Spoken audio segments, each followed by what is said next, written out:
नमस्कार दोस्तों, आज हम आपको माघ मास महत्तम 25 और 26वां अध्याय सुनाने जा रहे हैं। तो चलिए शुरू करते हैं। शास्त्रों के अनुसार माघ मास का महीना विशेष पावन और पवित्र होता है। इसमें स्नान की बहुत बड़ी महिमा बताई गई है, क्योंकि इस महीने ठंड का प्रकोप ज्यादा होता है, इसलिए इसमें स्नान का महत्व भी बहुत दुगना हो जाता है। इसलिए पूरे माह स्नान नहीं कर पाए हैं तो एकादशी से लेकर पूर्णिमा तक माघ स्नान अवश्य करें। अब गणेश भगवान को याद करते हुए माघ मास महत्तम शुरू करते हैं।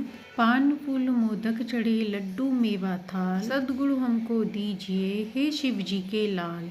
तो प्रेम से बोलिए गणेश भगवान की जय। अगले माघ मास महत्तम में हाथी अपने पिछले जन्म का विस्तार बता रहा था। अब सुनते हैं आगे। अपने पिछले जन्म का वृतांत बताते हुए वह दिव्य रूपधारी हाथी रूपी जीव ने कहा, इस प्रकार धर्म के मार्ग पर चलकर मैंने 1 करोड़ स्वर्ण मुद्राओं का उपार्जन किया। मेरे एक ही पुत्र था जो संपूर्ण गुणों में श्रेष्ठ था। मैंने अपने सारे धन को 2 भागों में बांटा, आधा पुत्र को दे दिया और आधा अपने लिए रख लिया। मैंने अपने हिस्से का धन लेकर पोखर खुदवाए, नाना प्रकार के वृक्षों से युक्त बगीचा लगवाया, अनेक मंडपों से सुशोभित देव मंदिर बनवाए, मरुभूमि के मार्ग में कुएं बनवाए तथा ठहरने के लिए धर्मशालाएं तैयार कराई। कन्यादान, गौदान और भूमि दान किए। तिल, चावल, गेहूं और मूंग आदि का भी दान दिया। उड़द, धान, तिल और घी का भी दान किया। तो मैंने बहुत बार किया।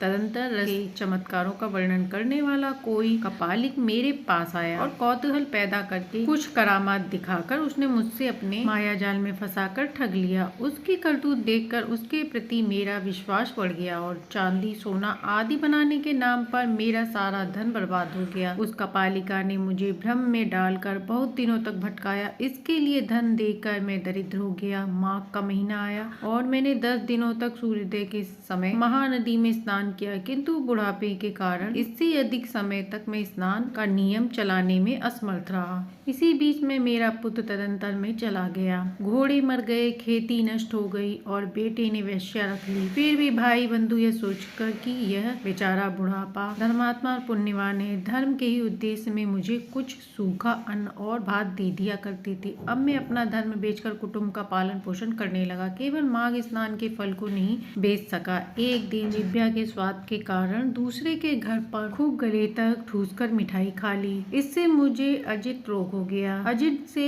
अतिसार की बीमारी हुई और उससे मेरी मृत्यु हो गई। केवल माघ स्नान के प्रभाव में मैं 1 मनवंतर तक स्वर्ग में देवराज इंद्र के पास रहा और पुण्य की समाप्ति हो जाने पर हाथी की योनि में उत्पन्न हुआ। जो लोग धर्म बेचते हैं वे हाथी ही होते हैं। हे विप्रवर, इस समय आपने हाथी की योनि से भी मेरा उद्धार किया है। मुझे स्वर्ग की प्राप्ति कराने के लिए आपने पुण्य दान किया। हे मुनिवर, मैं कृतार्थ हो गया, कृतार्थ हो गया, कृतार्थ हो गया। आपको नमस्कार है, नमस्कार है, नमस्कार है। यूँ कहकर वह स्वर्ग को चला गया। सच है, सत्पुरुषों का संग उत्तम गति प्रदान करने वाला होता है। इस प्रकार महानुभाव मृंग श्रृंग उस वैश्य को हाथी की योनि से मुक्त करके स्वयं गले तक पानी में खड़े हो सूर्य नंदन यमराज जी की स्तुति करने लगे। ओम यम धर्मराज मृत्यु अनंत तक वैश्वत काल सर्वभूतशय औदुंबर नील परमेष्टि ब्रकोदर चित्र और चित्रगुप्त इन 14 नामों से पुकारे जाने वाले भगवान यमराज को नमस्कार है, जिसका मुख दाढ़ों के कारण विकराल प्रतीत होता है और टेढ़ी भौं से युक्त आंखें क्रूरतापूर्ण जान पड़ती हैं, जिनके शरीर में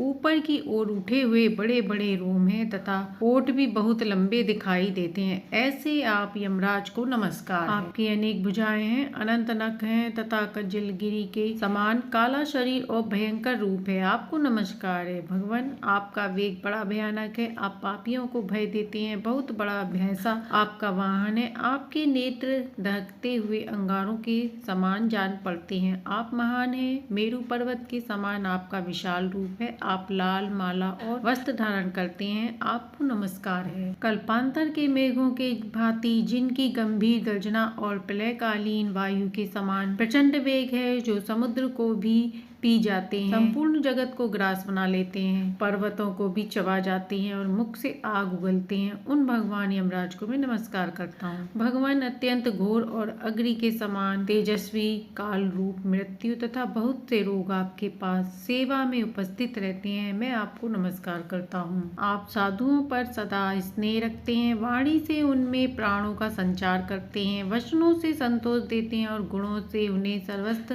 समर्पण देते हैं। सज्जन पुरुषों पर सदा संतुष्ट रहने वाले आप धर्मराज को बार बार नमस्कार है, जो आपके काल होते हुए भी शुभ कर्म करने वाले पुरुषों पर कृपा करते हैं, जो पुण्य आत्माओं के हितैषी, सत्पुरुषों के संगी, धर्मात्मा तथा धर्म का अनुष्ठान करने वालों के प्रिय हैं, उन धर्मराज को नमस्कार है, जिनकी पीठ पर लटके हुए घंटों की ध्वनि से सारी दिशाएं गूंजती हैं तथा जो ऊंचे ऊंचे सींगों पर पुकारों के कारण अत्यंत भीषण प्रतीत होते हैं, ऐसे महान भैंसों पर जो विराजमान होते हैं तथा उनकी 8 बड़ी बड़ी भुजाएं क्रमशः नराज, शक्ति, मूषल, खड्ग, गदा, त्रिशूल, पाश और अंकुश से सुशोभित है, उन भगवान यमराज को प्रणाम है, जो 14 सत्पुरुषों के साथ बैठकर जीवों के शुभ शुभ कर्मों का भली भांति विचार करते हैं, साक्षियों द्वारा अनुमोदन कराकर उन्हें दंड देते हैं तथा संपूर्ण विश्व को शांत रखते हैं, उन दक्षिण दिशा के स्वामी शांत स्वरूप यमराज को नमस्कार है, जो संपूर्ण विश्व से उत्कृष्ट निर्मल जगत पालक ब्रह्मा, विष्णु तथा शिव जी के प्रिय हैं, सबके शुभ शुभारंभ कर्मों के उत्तम साक्षी तथा समस्त संसार को शरण देने वाले हैं, माता संज्ञा के सुयोग्य पुत्र तथा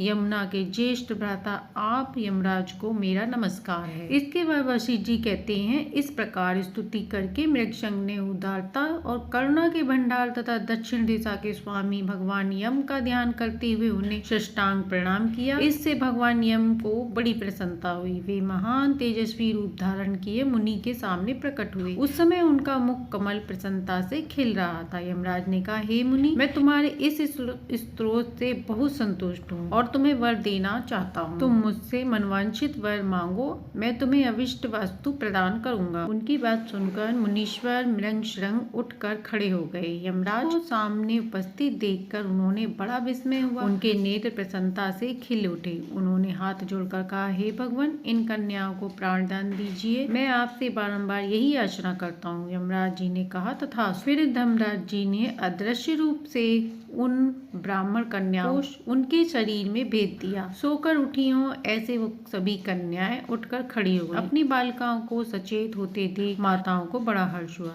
कन्याएं पहले की भांति अपना अपना वस्त्र पहनकर माताओं के साथ अपने घर गईं। वशिष्ठ जी कहते हैं, इस प्रकार मुनि मृगशृंग को वरदान दे यम देवता अपने पार्षदों के साथ अंतर्ध्यान हो गए। इधर ब्राह्मण को भी यमराज ने वर पाकर बड़ी प्रसन्नता के साथ अपने आश्रम को लौट जाने को कहा। जो मानव प्रतिदिन यमराज की इस स्तुति का पाठ करेगा, उसे कभी यम यातना नहीं भोगनी पड़ेगी। उसके ऊपर यम प्रसन्न होते हैं, उसकी संतति का कभी अपमृत्यु से पराभव न होगा। उसे इस लोक परलोक में भी लक्ष्मी जी की प्राप्ति होती है और उसे रोगों का शिकार भी नहीं होना पड़ता। माघ मास महत्तम अध्याय 25वां समाप्त हुआ। अब सुनते हैं 26वां अध्याय। इतनी कथा सुनने के बाद राजा दिलीप ने महर्षि वशिष्ठ से पूछा, हे मुनि, यमलोक से लौटकर आई हुई उन साध्वी कन्याओं ने अपनी माताओं और बंधुओं से वहां का वृतांत कैसे बतलाया? पापियों की यातना और पुण्य आत्माओं की गति के संबंध में क्या कहा? मैं पुण्य और पाप के शुभ और अशुभ फलों को विस्तार के साथ सुनना चाहता हूँ। वशिष्ठ जी बोले, हे राजन, कन्याओं ने अपनी माताओं और बंधुओं से पुण्य पाप के शुभाशुभ फलों के विषय में जो कुछ कहा वह ज्यों का त्यों मैं तुम्हें बताता हूँ। उन कन्याओं ने कहा, माताओं, यमलोक बड़ा ही घोर और भय उत्पन्न करने वाला है। वहाँ सर्वदा चारों ओर के जीवों को विवश होकर जाना पड़ता है। गर्भ में रहने वाले अथवा जन्म लेने वाले शिशु, बालक, तरुण, अधेड़, बूढ़े, स्त्री, पुरुष और नपुंसक सभी तरह के जीवों को वहां जाना होता है। वहां चित्रगुप्त आदि समदर्शी एवं मध्यस्थ सत्पुरुष मिलकर देहधारियों के शुभ और अशुभ फल का विचार करते हैं। इस लोक में जो शुभ कर्म करने वाले कोमल हृदय और दयालु पुरुष हैं, वे सौम्य मार्ग में यमलोक में जाते हैं। नाना प्रकार के दान और व्रतों में संग्रह रखने वाले पुरुषों से सूर्य नंदन यम की नगरी भरी है। माघ स्नान करने वाले लोग वहाँ विशेष रूप से शोभित होते हैं। धर्मराज जी उनका अधिक सम्मान करते हैं। वहाँ उनके लिए सब प्रकार की भोग सामग्री सुलभ होती होती है। माघ स्नान में मन लगाने वाले लोगों के सैकड़ों हजारों विचित्र विचित्र विमान वहाँ शोभा पाते हैं। इन पुण्यात्मा जीवों को विमान पर बैठकर आते देख सूर्य नंदन यम अपने आसन से उठकर खड़े हो जाते हैं और अपने पार्षदों के साथ जाकर उन सबकी अगवानी करते हैं। फिर स्वागत पूर्वक आसन दे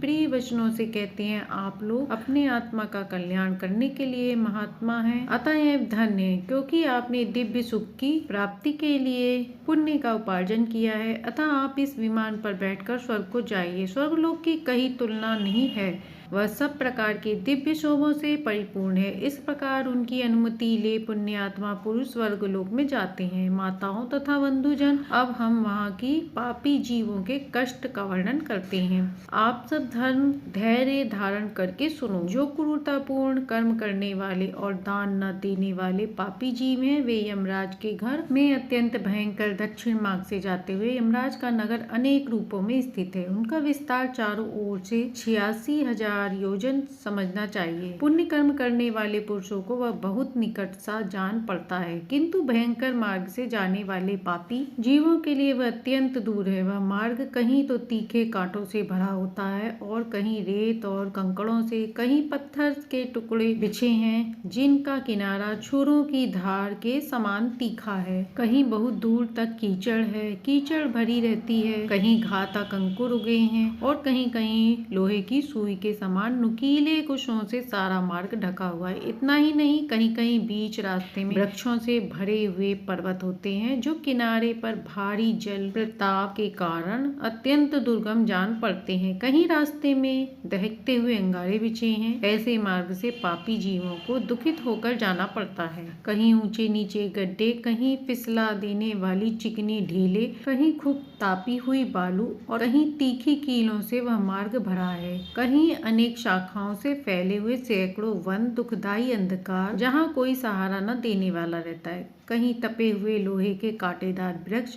कहीं दावानल, कहीं तपी हुई शिला और कहीं हिम से वह मार्ग रुका हुआ था। कहीं ऐसी बालू भरी रहती है जिसमें चलने वाला जीव गले तक धंस जाता है। कहीं गर्म जल, कहीं कंडों की आग, कहीं धुआं मिली हुई प्रचंड वायु का बवंडर, कहीं बड़े बड़े पत्थरों की वर्षा होती है। उन सब की पीड़ा सहते हुए पापी जीव यमलोक में जाते हैं। कहीं तीखे अस्त्र शस्त्रों की वर्षा होती है जिससे उनके सारे शरीर में घाव हो जाता है। कहीं बहुत ठंड, कहीं सूखी और कठोर हवा, यह सब सहते हुए पापी जीव सूखते रोते हुए जाते हैं। इस प्रकार वह मार्ग बड़ा भयंकर है। वहाँ कोई सहारा न देने वाला होता है। ये मार्ग निर्जन अंधकार से भरा हुआ बहुत बड़ा भयंकर कष्ट देने वाला मार्ग होता है, जिस पर अत्यंत भयंकर दूतों द्वारा समस्त पापी जीव बलपूर्वक लाए जाते हैं। उस समय वे अपने किए कर्मों के लिए शोक करते हैं और रोते हैं। उनका आकार प्रेत जैसा होता है। उनके शरीर पर वस्त्र नहीं होते। वे शारीरिक दुर्बलता और भयभीत होते हैं और भूखे प्यास से भी दुखी रहते हैं। यमदूत कहीं कहीं पापी मनुष्यों के